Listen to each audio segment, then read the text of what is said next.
Hi. Kastig. Sa loob, di ba? Oo, ito yung pinaka monitor nyo para sa inyong rear view mirror. Sa inyong side mirror, sorry. Tingnan nyo naman, astig, di ba? Ito guys, yung kanilang Kia EV9 GT Line all-wheel drive. So hindi ko muna ipapakita sa inyo yung presyo. Pakita ko muna sa inyo yung itsura ng car. Ang astig guys, tara. Oh. Mi, tingnan mo yung mug. Ang ganda, di ba? Ang ganda nyo kanyang mugs. Astig.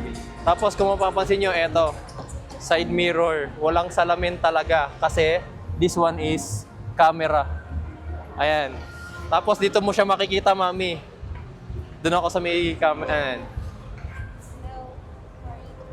Thank you. O, di ba? Hi. Kastig. Sa loob, di ba? Oo, ito yung pinaka monitor nyo para sa inyong rear view mirror. Sa inyong side mirror, sorry. Tingnan nyo naman, astig, di ba? Napaka-luxurious. Combination ng plastic and leather. Yan. Tapos ito yung kanyang interior. Tingnan natin. Pwede ba ako umupo? Upo ako, may. Try natin. Namaya ako napapakita sa inyo yung price. Oh, sarap. Mami, yung kanyang infotainment tsaka yung kanyang cluster gauge combined na. Mapapansin mo, ito yung kanyang cluster gauge. Tapos hanggang dito, infotainment na siya. Tapos makikita nyo, meron siyang ambient lighting here. Ayan, may ambient lighting. And ang luwag dito, nandito yung kanyang shifter. Sa part na to. Tingnan mo, mami. Ito yung kanyang shifter, oh. Ayan. Ayan, oh. Diba? Shifter. Tapos, nasa manibela rin yung kanyang drive mode, terrain mode. Ang daming controls na nasa manibela na kasi kung mapapansin nyo, maluwag tong part na to, wala ngang nakalagay dito, oh. Diba? So, more on ano na, nandito na lahat yung control sa may manibela ninyo. Nandito yung opener ng ating charging port, nandito yung opener ng ating hood, yung ating tailgate. Okay, so yung parking, nating parking brake, andito na rin. Tapos, dito naman sa kanyang center console na merong ilaw. Ayan, tapos cup holders, andito yung auto hold, ating yung hill descent assist. I think this one is parking cameras and yung parking sensor. Dito naman, wireless charging siguro to. Ay hindi, kasi yung icon kasi for the key.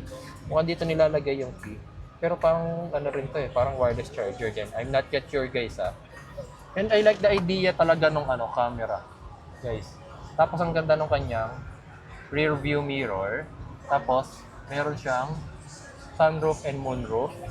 Tapos seats. Astig. May adjustment up, may charging port. Diba? Oh, astig. Ang ganda ng upuan niya guys. Baba tayo. Tingnan natin dun. Kaya natin yung ibang mga clients naman yung mag-check ng kanilang Ma'am, dito na palit tayo. Thank you. Ganda. Si ma'am naman ang titingin ng front. Ay, yun, naka-captain seat pala yung kanyang second row. Diba? Stig, no? Mamaya tayo dun sa loob. Dito. Kami. Yan. Naka-play ka? Yan. So, dito na muna tayo sa third row habang merong client na nag-check dun sa kanyang second row. Ito guys, tignan nyo. Ito yung button para sa lift gate. Tapos merong 12 volts charger dito. Ito yung kanyang lagayan ng tools. Yes. And ito yung kanyang third row na naka-power seats. Huwag nyo pipindutin yung second row guys, may tao doon. So ito yung sa third row. Tingnan nga natin. O, diba? Yan. Naka-power fold yung third row. Yung second row, meron din siyang folding dito, pero huwag natin pipindutin, ha? Okay, may tao. Tingnan natin ilalim. Wala siyang reserve tire. Wala kaya siyang reserve tire? Question. Tanong natin. Ma'am, excuse me. Wala po siyang reserve tire? Wala po. Meron lang siya yung tire sealant, tire inflator. Tama? Yes po. Wala po siyang spare tire. Okay, thank you. Tapos, ito yung kanyang charging port. Tapos, syempre, may mga parking sensors na rin yan. Ito yung kanyang manibela. Ay, yung niya, mami. Handle.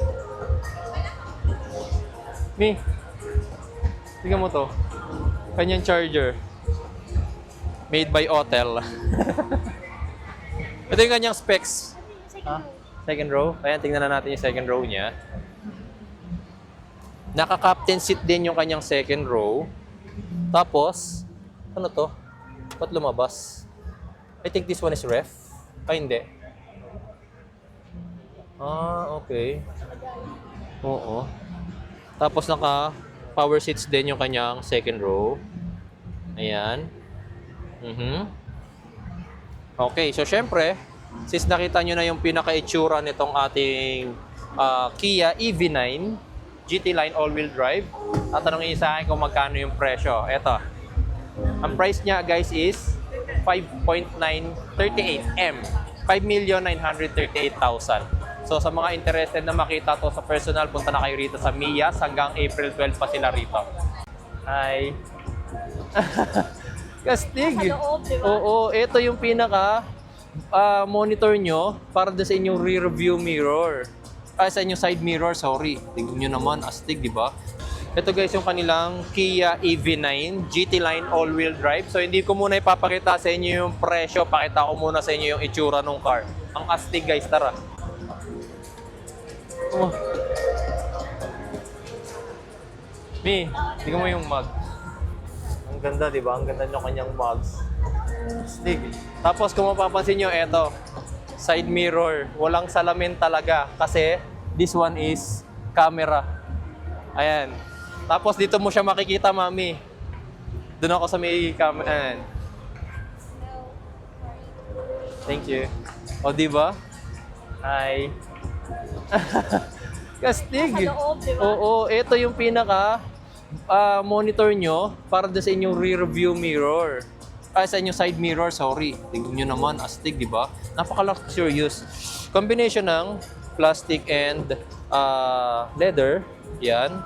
Tapos ito yung kanyang interior. Tingnan natin. Pwede ba ako umupo? Upo ako, may. Try natin. Mamaya ako napapakita sa inyo yung price. Oh, sarap. Mami, yung kanyang infotainment tsaka yung kanyang cluster gauge combined na. Mapapansin mo, ito yung kanyang cluster gauge. Tapos hanggang dito, infotainment na siya. Tapos makikita nyo, meron siyang ambient lighting here.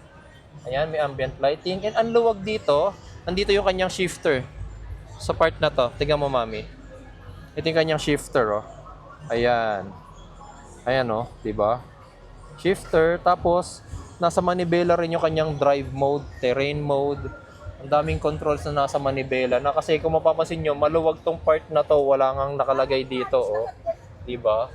So, more on ano na. Nandito na lahat yung control sa may manibela ninyo.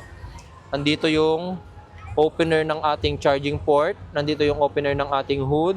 Yung ating tailgate.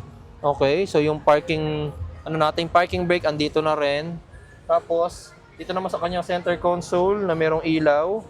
Ayan, tapos cup holders, andito yung auto hold, ating yung hill descent assist. I think this one is parking cameras and yung parking sensor.